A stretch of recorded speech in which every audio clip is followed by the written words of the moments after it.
성적이 떨어졌다고 미안하다는 아이. 제가 뭘 잘못한 걸까요? 2025년 6월 4일 라오스 방문 1일째. 안녕하세요. 오늘부터 스님은 3일 동안 라오스를 방문하기로 했습니다. 100일 법문이 끝나자마자 곧바로 해외 일정이 시작되었습니다. 스님은 새벽 수행과 명상을 마친 후 새벽 4시에 서울 정토회관을 출발하여 인천공항으로 향했습니다. 이동하는 차 안에서 핸드폰을 열자 제21대 대통령 선거 결과가 속보로 떠 있었습니다. 선거 결과를 확인한 후 스님은 인천공항 출국 수속 카운터로 향했습니다. 출국 수속을 마친 후 탑승구 앞에서 대기하는 동안 아침 해가 떴습니다. 오전 6시 45분에 인천공항을 출발한 비행기는 5시간 10분을 비행하여 현지 시각으로 9시 55분에 베트남 호찌민 공항에 착륙했습니다. 호찌민 공항에서 6시간을 머문 후 오후 4시 10분에 라오스 비엔티안 공항으로 출발할 예정이었지만 비행기 출발이 계속 지연되어 결국 밤 9시가 돼서야 이륙했습니다. 무려 10시간 이상을 공항에서 기다린 셈입니다. 이후 1시간 35분을 비행하여 현지 시각으로 밤 10시 30분에 비엔티안 공항에 도착했습니다. 예정되어 있던 저녁 일정은 모두 취소되었습니다.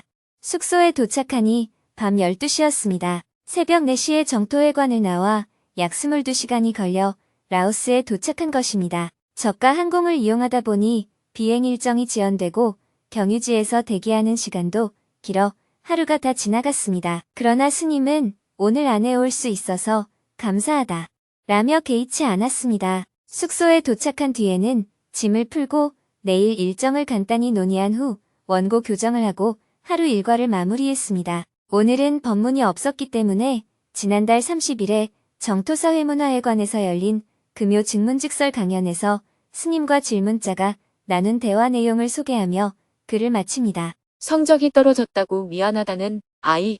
제가 뭘 잘못한 걸까요? 저는 남편이 사고로 사망한 뒤 혼자 두 아이를 키우고 있습니다. 그런데 아이들이 저에게 자주 미안하다고 합니다. 특히 둘째가 돈 많이 벌어서 엄마 드릴게요. 성적이 떨어져서 미안해요. 라는 말을 자주 합니다. 제가 평소에 공부하라고 다그치지도 않습니다. 그저 아침밥 꼭 먹어라. 잠 좀 푹 자라. 건강 해치지 않게 공부 좀 그만해라. 이런 말만 하는데도 아이는 울면서 성적 떨어져서 미안해요. 앞으로 부자 돼서 엄마를 행복하게 해드릴게요. 라고 합니다. 저는 스스로를 끈적거리지 않는 엄마라고 생각하는데 아이가 왜 그러는지 잘 모르겠습니다. 현재 저와 둘째 아이는 정신과에 주기적으로 다니며 점검을 받고 있습니다. 앞으로 저는 어떤 관점으로 아이를 대해야 할까요? 아이들이 그렇게 말하는 건 혼자 살아가는 엄마의 모습이 안쓰러워 보여서 그런 거예요.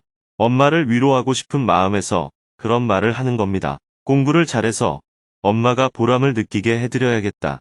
돈을 많이 벌어서 엄마를 도와드려야겠다. 하며 아이 나름대로 생각을 많이 하는 거예요. 좋은 점은 아이들 눈에 엄마가 불쌍해 보여서 아이들이 엇나가지 않고 바르게 자랄 수 있다는 것입니다.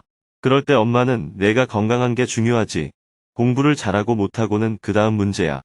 돈을 많이 버는 것도 좋은 일이지만 엄마를 기쁘게 하는 건 네가 건강하게 살아가는 거야.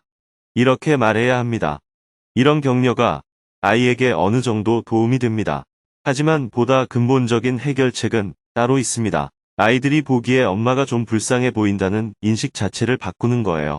아빠 없이 살아도 괜찮고 엄마가 기쁘고 당당하게 살아간다면 아이들의 그런 미안함이 점점 사라지게 됩니다. 그래서 아이들에게 엄마는 우리 없어도 잘 살겠다 하는 생각이 들도록 해야 합니다. 그럼 제가 매사 기쁘고 쾌활하게 살면 아이들에게 짐이 덜 될까요? 그렇습니다. 아이들이 보기에 엄마는 우리 없이도 잘 살겠구나 하는 생각이 들면 부담이 덜 됩니다. 그런데 우리가 잘못하면 엄마가 더 힘들겠지 라고 생각하면 엄마는 아이들에게 무거운 짐이 됩니다. 좋게 말하면 효자이지만 나쁘게 말하면 엄마가 아이들의 짐이 되고 있는 겁니다. 부모가 내가 너를 많이 도와줬다 하는 말을 자녀에게 자주 하면 아이는 그 빚을 갚아야 한다고 생각해서 짐을 지게 됩니다. 요즘 우리나라는 예전보다 나아졌지만 인도나 베트남 같은 나라에서는 가족에 대한 책임감을 무겁게 지고 살아가는 아이들이 많습니다. 가족 모두가 장남 하나에 집중해서 공부시키고 유학까지 보내니 그 아이는 자유로운 삶을 살기 어렵죠. 어떻게든 공부해서 돈을 많이 벌어 가족을 부양해야 한다고 생각하게 됩니다. 좋게 말하면 성공이라고 할 수 있지만 나쁘게 말하면 인간의 자유로움에 큰 울타리를 쳐놓는 것과 같습니다. 여러분이 볼 때는 그저 효자 같아서 좋겠지만 자식에게는 자발적으로 일어나는 마음이 아니라면 무거운 짐일 뿐입니다. 그래서 저는 그것이 썩 좋은 것은 아니라고 생각합니다. 제 부모님이 저에게 무거운 짐을 지우셨으면 아마 출가하기 어려웠을 거예요. 제 부모님은 초등학교도 못 나오신 시골 분들이셨습니다. 저는 부모님의 사랑은 받았지만 빚진 건 많지 않았어요. 초등학교를 졸업 후로 혼자 살았으니 출가가 좀 수월했죠. 만약 논 팔아서 학비 대주고 대학까지 보내주셨다면 부모님께 진 빚을 갚아야 한다는 부담감이 컸을 거예요. 질문자의 자녀가 자유롭게 살기를 바란다면 거래하는 마음을 내려놓아야 합니다. 내가 너한테 투자하니까 나중에 갚아라 하는 생각은 단순한 상거래일 뿐입니다. 그렇게 되면 부부 관계도 부모와 자식 관계도 사랑이 아니라 거래예요. 여러분의 가정을 부정하는 게 아니라 실제로 마음이 그런 식으로 작동하고 있다는 얘기입니다. 질문자는 아이들에게 너무 집착하지 말고 밥해주고 기본적인 것만 챙기면 됩니다. 그리고 엄마는 공부도 좋지만 그보다 더 좋은 건 건강이야 라고 이야기해주세요. 공부할 필요 없다는 말은 거짓말이잖아요. 공부 잘하는 건 좋은 일이니까요. 그렇지만 그보다 더 중요한 것은 아이가 정신적, 육체적으로 건강한 것입니다. 그래서 아이에게 이렇게 말해주세요. 돈을 많이 버는 것보다 더 중요한 건 건강하게 사는 거다. 엄마는 네가 돈 벌어서 주는 것보다 내 삶을 잘 사는 걸 더 기쁘게 생각한다. 그러니 너희 인생을 자유롭게 살아라.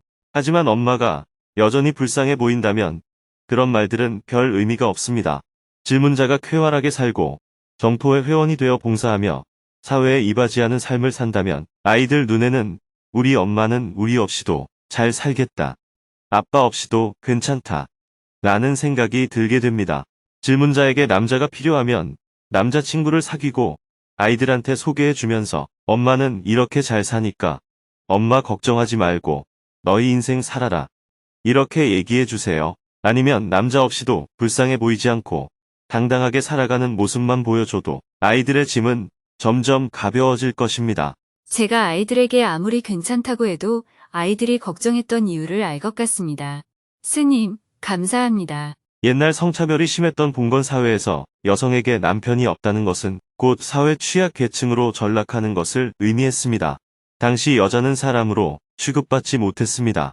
모든 것이 남자를 기준으로 배분되었기에 남편이 없다는 것은 가장 극빈층에 속하는 것과 다름없었어요.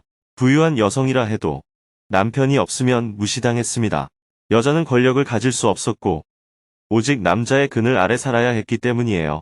문화적으로 여자는 남자의 일부로 여겨졌고 심지어 남편이 죽으면 아내도 따라 죽어야 한다는 생각까지 있었습니다. 미망인이라는 표현도 동경의 명칭으로 들리지만 사실은 아직 따라 죽지 못한 사람, 즉 마땅히 남편을 따라 죽어야 하는데 죽지 않고 사는 죄인이라는 뜻입니다.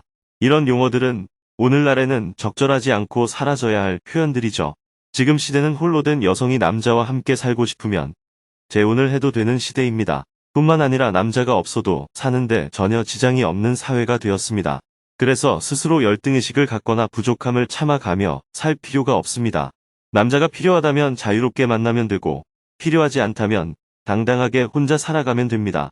세상에는 봉사하며 평생 혼자 사는 사람도 있고 결혼해서 자녀까지 둔 사람도 있습니다. 그런 삶을 이미 살았음에도 굳이 새로운 불편을 감수하며 사는 것이 과연 의미가 있을까요? 이제는 자기 삶에 자부심을 갖고 당당하게 살아가야 합니다.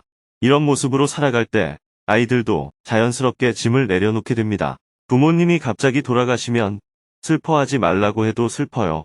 마음의 허전함이 크니까요. 그런데 만약 부모가 병상에 오래 누워 계시면 상황이 달라져요. 3년이나 5년씩 누워 지내면 자식은 직장생활도 가정생활도 제대로 못하고 간병에 온 힘을 쏟아 죽을 고생을 하게 되죠. 그런 상황에서 이번엔 돌아가시겠구나 싶어온 가족이 모였는데 다시 회복하시고 이런 일이 몇 번 반복되면 어떨까요? 그 과정에서 면역이 생깁니다. 그래서 긴 병에 효자 없다는 말이 나온 겁니다. 오랜 병치레가 정을 끊는다는 뜻입니다. 죽는 사람 입장에서는 갑자기 죽는 게 제일 편합니다.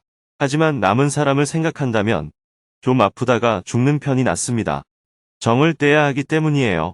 그러니 부모님이 갑자기 돌아가셨다고 너무 섭섭하게 생각하지 말고 오히려 부모님께는 좋은 일이었다고 생각해 보세요. 반대로 부모님이 긴 병을 앓아서 힘들다면 정 떼려고 그러시는구나 하고 이해하면 됩니다. 어느 쪽이든 괜찮습니다. 그러나 우리는 긴 병에 힘들다고 아우성치고 갑작스러운 죽음에는 또 섭섭하다고 아우성칩니다. 이런 게 문제라는 거예요. 이것은 단지 세상에서 일어나는 하나의 현상일 뿐입니다. 갑자기 돌아가시면 아쉬움이 남고 오래 앓고 돌아가시면 수고로움이 따른다는 정도의 차이일 뿐입니다. 또 혼자 사는 것이 아직은 같이 사는 것보다 좀 부족함이 있을 수밖에 없습니다. 대신 편안함도 있지 않습니까? 부부가 한 집에 살아도 서로 눈치 좀 보고 살잖아요. 눈치 보고 의심도 생기고 밤늦게 들어오면 자다 일어나야 하고 귀찮은 일이 많잖아요. 혼자 살면 그런 눈치 볼 일이 거의 없습니다.